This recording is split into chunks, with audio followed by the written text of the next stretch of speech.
Hi everyone, welcome back to another video of mine, and today we'll be looking at the Master Grade Gaogao Shenlong Gundam. This kit was released in late March 2012.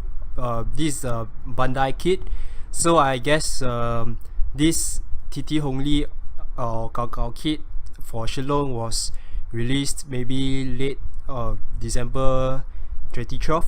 So this kit have been around maybe 3-4 years or so, but nonetheless we still take a look into this kit as to how good this kit is, and by end of the video I'll tell you guys what are the things that this kit lacks and so on. So yep, without further ado, let's get on to the articulation. So as you guys can see here, I've removed everything, the weapons, the Dragon Fang, the shield, everything to give you guys a 360 rotation.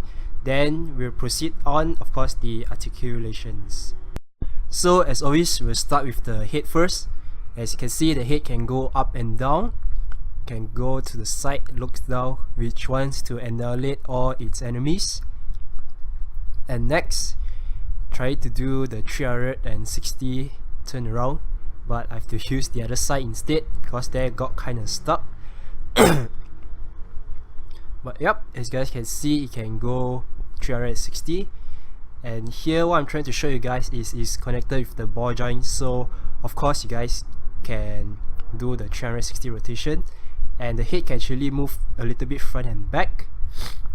But now we'll move to the hand. As you guys can see, it can go all the way up, not a problem, straight up, and it can rotate at the side, of course again 360 rotation. Then here you're trying to put down and show how high the armor can go up, the shoulder armor. And there's a slightly articulation where you can push the arm front a little bit, which I think all the wings kits have it. And here the forearm can go slightly above 90 degrees, and that's it. And here I'm trying to show you guys is it can go front 360 rotation as well as the side. So next, just want to show you guys the back a little bit, how it looks like. And here we look at the ab crunch. So here the body can go sideways a little bit, not too much, just like the maximum. But the front here, you can see it can go up and down a little bit, which I don't think helps a lot. I prefer just be at the normal position. But yeah, now we'll just look at the front skirt. This part here is actually pretty loose. As you guys can see later, I have to pause the video just to fix it. Right here, of course, the side skirt a little bit, but the problem is the front skirt. So yep, kind of loose. And here, I fixed it. I'm just going to show you guys the legs here. You can go all the way out, but if you go all the way out too high, then you make the side skirt, the top part, fall off. Then I have to fix it yet again. So here, the legs you can go all the way up front, not a problem. You can see the slightly articulation where the front knee joint actually move out a little bit. I think which all Master Grade have. See, you can move all the way back. And yep, just basically your basic articulations. And then the bottom here, the legs, it's actually connected to the legs at the bottom. And yep, can just move a little bit just to let you post sideways, but not really great if you ask me for the legs or the articulation, but it still gets the jobs done. So next, here we look at the cockpit. It's actually kind of hard to open it, so as you can see here, I need to open a sharp thing to open it. I wanted to show you guys here, but unfortunately I can't, so I had to use my phone camera just to show you guys. Just nothing much. I mean, it's just, you can see there's a pilot inside. So yeah, just basically it. So yeah, basically everything I've shown you guys here are just the basic articulation. So next, of course, we'll look at the Shenlong weapons. So down here we look at the weapons. The first, of course, you have the shield, and next, of course you have one of the Shenlong main weapon, the Dragon Fang. And next you have the Beam Spear, or the Gaogao, the manual says is known as the Beam Trident, but for easy for me to commentate, then I'll just call it as the Beam Spear. But so here, as you guys can see, I'm trying to show you guys how to mount on the transparent part, although I guess you guys can see it's quite easy. Just have to push onto it, and actually holds quite tight. Although it bends a little bit, it's not fully straight up, but yeah, it still holds quite secure on it. Next here we look at the shield. At the back here you guys can see it's actually quite detailed, and this part it holds on to the forearm. It's really one of the most secured thing on this kit. There's really not afraid of it falling it off while you move or anything. So yeah, and it can rotate to suit your position of it, so it doesn't block anything. And here of course now we look at the Dragon Fang. As you can see here, when you're trying to put on the open the mouth here to like sort of release the fire as in the anime, and yeah, that part just doesn't hold off.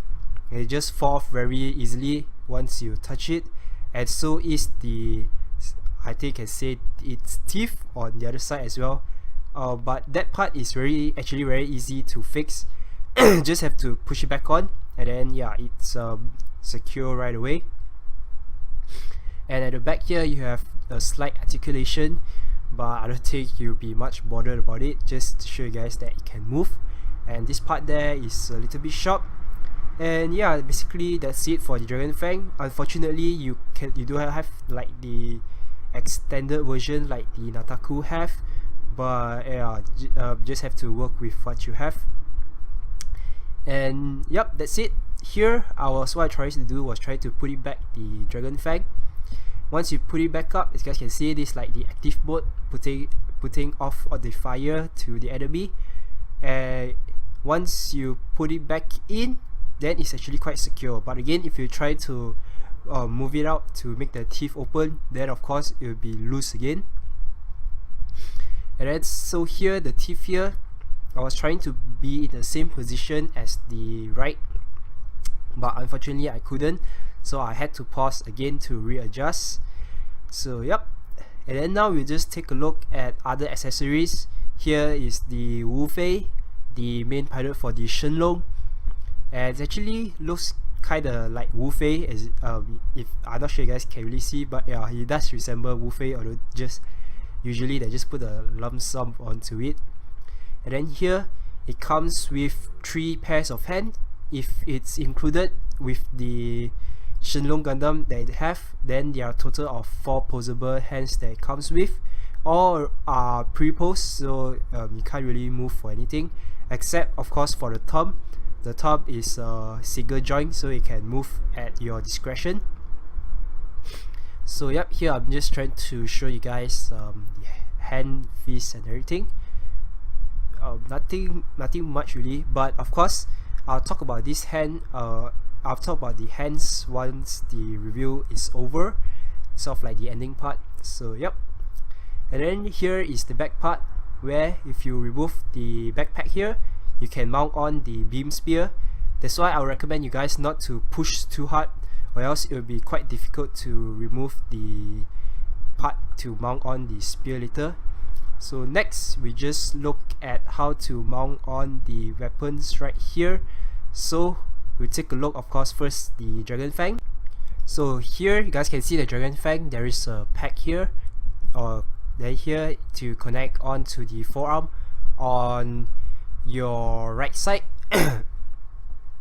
So first you want to move on to this position, because if you put it straight, it will come in contact with the shoulder armor or the side skirt, because the bottom part there is actually pretty sharp. So yep, here what I was trying to do was, because it wasn't connected properly, so I had to move it up to better connect it to show you guys.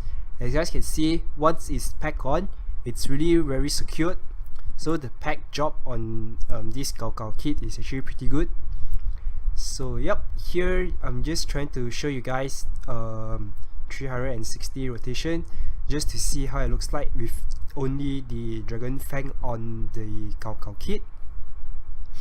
So yep, here it is. And of course, next we'll be doing on the beam spear, or the trident, or the beam trident as mentioned in the manual. So on this beam spear, there is 3 packs for you to do, or 3 heights you could say, for you to for your liking, how you want it to pose. And then here at the head inside there is actually a pack for you to connect. So I would recommend it putting on the trident spear first, because later on if you put on the shield, that will be very difficult as the hands are pretty loose. So yeah, so of course once you put on the trident spear, it's really secured as well. And then next, finally, you put on the final recipe of it, which is the shield. Here is actually pretty simple because it's both sides is connected, so you just have to find the correct pack, and once you turn it in, it's a really job well done for this kit. So finally, just like there, the final 360 rotation and its final pose ready to go for the final endless waltz. So what's my final thought on this kit? This kit is actually pretty good. If you want me to give me a rating, I would say 7.5 out of 10. The only bad part for this kit, which of course I already mentioned, the Dragon Fang, the teeth there you have to give extra careful. When I sort of like sand it down, but before that, when I try to push it in, quickly there's already a stretch mark, but you guys can see here you can't really see the stretch mark, so not really a big problem. And next I will want to talk about is the legs. The legs connected onto the skirt armor piece. That piece that's connected leg and the skirt armor piece is not really good. I had to actually use the super glue to glue it before it dries up. That's when I did the shoot the articulation video. So yeah, that's the only downside. So if you guys don't plan to move much on the kit, then I'll just recommend to put on some super glue just to keep it in tight, or else it will fall off eventually. And then next, of course, I would like to talk about the hand. The head, of course, like I mentioned, the thumb there is independent joint, so there's really not much of a problem. And then the only part there is the pre-pose hand. There the connector is not really good. Again, you have to sand it down a lot in order for it to connect, because the part there is really thin, and the pre-pose hand that's going to connect onto the arm, it's actually pretty thick, so you need quite a number of times to set it down before it can really fit in. So yeah, basically that's really it for all the advantageous part that I need to mention. Basically there's only 3 problems, but without that, others are pretty straightforward build. There's really not much problem for this kit. So yep, again, thanks a lot for watching another review for my video. And if you guys are new and want to see more Gunpla related video like this, do subscribe to my channel, and drop a like if you have enjoyed this video, and I'll see you guys in my next video.